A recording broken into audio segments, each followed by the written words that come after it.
just after lockdown 1. We had initial talks with some community groups such as Alzheimer Scotland, Tayside Healthcare Arts Trust and Homestart Family Group. We felt it was so important for us to reach community groups who were feeling really even more excluded than before. So we worked on bringing this project together called Reconnect, and the aim was to reconnect participants to each other again, to their surroundings and their city again, and to culture. We received funding from Art Fund and Tayside Healthcare Arts Trust, and we brought together an integrated team of curators, our creative learning team and freelance artists. The START project works with people with stroke and acquired brain injury, and we'd had some success with an online photography programme earlier in the pandemic, and given the Joe Mackenzie exhibition at the McManus, it seemed like an ideal opportunity to revisit ideas about online photography, but actually do it in partnership with the McManus and take that focus of that important local exhibition as an inspiration for the work. The Reconnect photography sessions were based on a flipbook created by the McManus as a resource for gallery visitors before the pandemic closed everything down. I created a programme of activities based on the 6 elements of Mackenzie's work which were explored in the book. They were position, composition, pattern and shape, contrast, subject matter and a moment in time. The group met each week on Zoom, and sessions focused on a group discussion about the images created each week with references to Mackenzie's work. The activities alongside individual feedback was carried out via email out with the sessions, and this allowed us to take our time with the discussions, which resulted in the group really opening up about their images and the experiences that informed them. I looked out the window and I remembered that the neighbours' kids had built a snowman, so this is what was kind of left of it, so I just ran out and thought I would take a photograph of it. But when I was there, I kind of noticed that it's almost melted as if it's lying down. So you've got what would have been the top of his head, obviously you've got the hat, then down to the scarf, down to his body, and even the stick arm is in place of where it was as if he'd just lain down. And yeah, it's kind of, for me, it was a bit reminiscent of losing bits and losing bits of me and bits of me melting away. Adapting our programme model to work online has in some respects been a great boon for the organisation.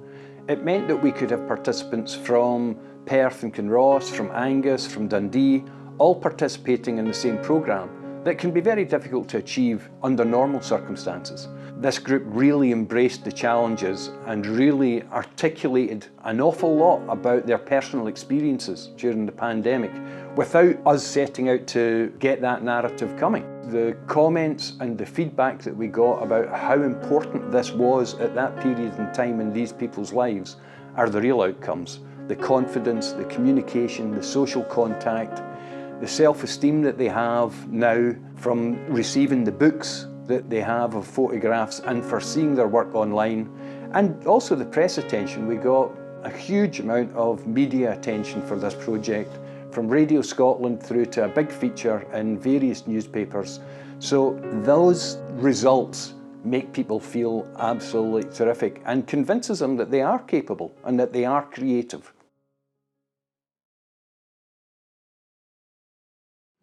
So my involvement with the Reconnect project was through Alzheimer Scotland's end, and that was really through organising each participant to make sure they were able to access the online platform easily and making sure that they knew how to unmute themselves and put their video on so they could make the most of the session. Our project was designed to support them to access culture through the museum, reconnect with people, reconnect with museum staff such as myself, make friends and reduce the social isolation they'd been feeling. We'd prepared a memory journal for this group, so it was a resource they could physically use to record their own memories that they wanted to share with the group. We commissioned Amy Jones, a freelance artist, to design the journal and share it with our design team to piece it together into the book format. We would work on a theme such as childhood or hobbies and pastimes. So we had a physical journal they would complete prior to our session, and then we would play oral history clips from the collection and the archive to back up their own memories and reminiscence that they were doing. There were several really moving moments throughout the sessions. I think the simplest moments were my favourite ones, in which a memory was brought up that people could all relate to, and they'd all start laughing together. And that was something that we hadn't really had in other online groups before, was just that real human connection. Once we got towards the end, we all were laughing and joking. If someone's connection disappeared, it didn't really matter. If you couldn't hear me, I was like, oh, I've not pushed the right button or whatever. So I think having that camaraderie was really fun and really positive. And then also they got to know each other, and they found that they had relationships between people that they didn't know that they knew. I know a few of them are going to continue to have the friendships once they can physically meet in person, so that's been really, really nice. The deep sea for fish and chips, that was along the Nethergate. Yeah. That was amazing, amazing. Bread and butter and a pot of tea. That was a real treat, wasn't it? And the DPM, remember that in Reform Street? Oh yeah, yeah, you went there as well. My pal and I used to go there. We went downstairs and we got pie, beans and chips every Saturday. After trailing around the town, all the shops, trying on all the foods, we were exhausted. And we used to go there, DPM, pie, beans and chips. Oh, it was absolutely marvellous. And we got ready for the dancing to go to the GM. At that time, you had one pair of stockings, and I remember washing my stockings out and then putting them in the oven to dry them because I was going away to the dancing. And they were all crispy around the top, and they were all digging into my thigh. And it was horrible. But you know, if you cut them, they would be running with ladders. So you couldn't actually cut them. You had to stand at the mother's cutting into your leg with these crispy top of your thighs. I always remember that. There's ladders in the pub. No. Oh, and I remember the ladders. You used to put your nail polish on the ladders. To stop it running, that's right.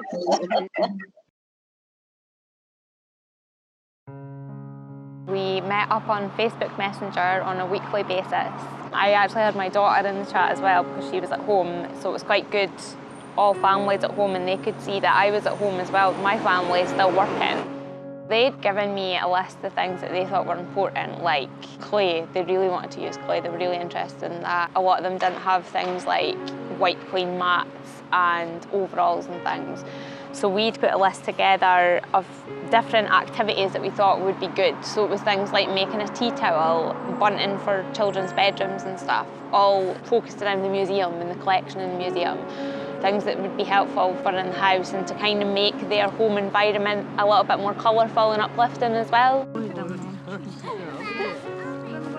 We'd worked with an artist and we designed and created a big Create book, which was a resource that can be used by families at home and outside to help them explore their cities and surroundings. I'm really happy with the outcome, as I've seen the families are a lot more engaged in coming to the museum. They seem a lot more interested and eager to come back for visits when the time is right. I also think it was really good seeing them work independently. I've seen mental health improving massively as the weeks progressed, and I also seen their confidence really improving. They were becoming a lot more adventurous with what materials and stuff they were using as well, so it was really satisfying, and asking a lot more questions about the museum too.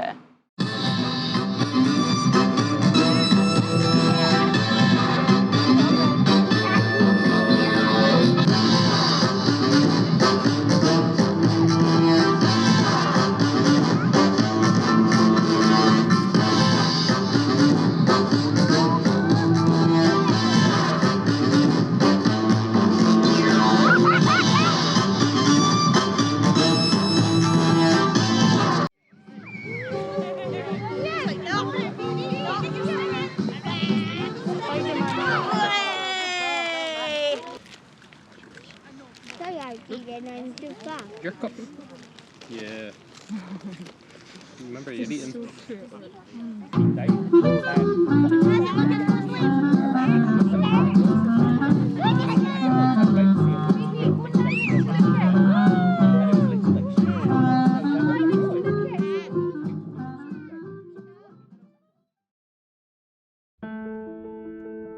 I think as a team we've learned a lot about ourselves and also how to work in this way going forward, and it's been really nice to support people in such a challenging time. I looked forward to the discussions on Zoom and how after a few weeks participants began to help each other with advice, suggestions and feedback.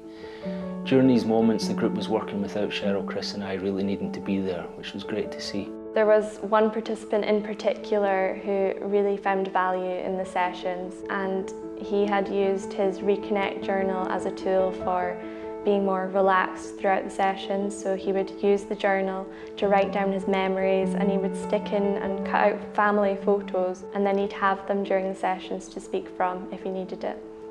This individual, he would normally be quite nervous in sharing his stories and things, and he was really confident in doing that just because he had the confidence in knowing that they were written down in front of him if he lost track of what he was saying. I've got so many favourite moments, but it was definitely getting to go out and seeing the families face to face, and the excitement on the kids' faces when they were given these art packs that they'd helped co-design. It was just amazing. Throughout the project, they became very social experiences, even through remote learning and these kind of digital Zooms and Teams. The sense of achievement, the group socialising and sort of cheering each other on and helping each other, and then the work that was produced throughout, it kind of narrated their story, their own stories and tales of lockdown. It was just a joy. One of our participants, Alison, wrote a poem inspired by the experience. She was also one of the participants who was interviewed on Radio Scotland.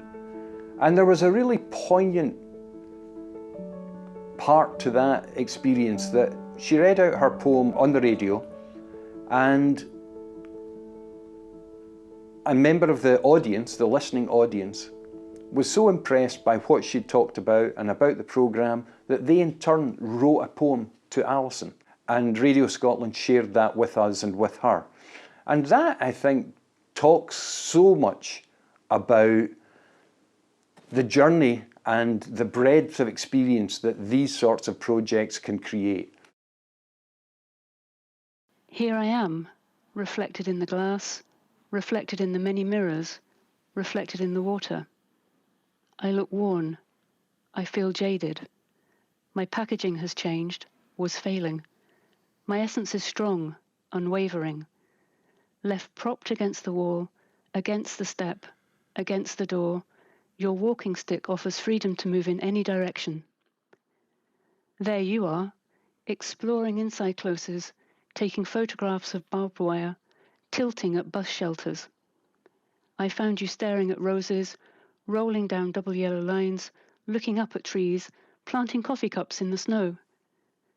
Did we understand what you were trying to say? Did you feel that we can see you? I can see under your layers, even through a dirty pane of glass.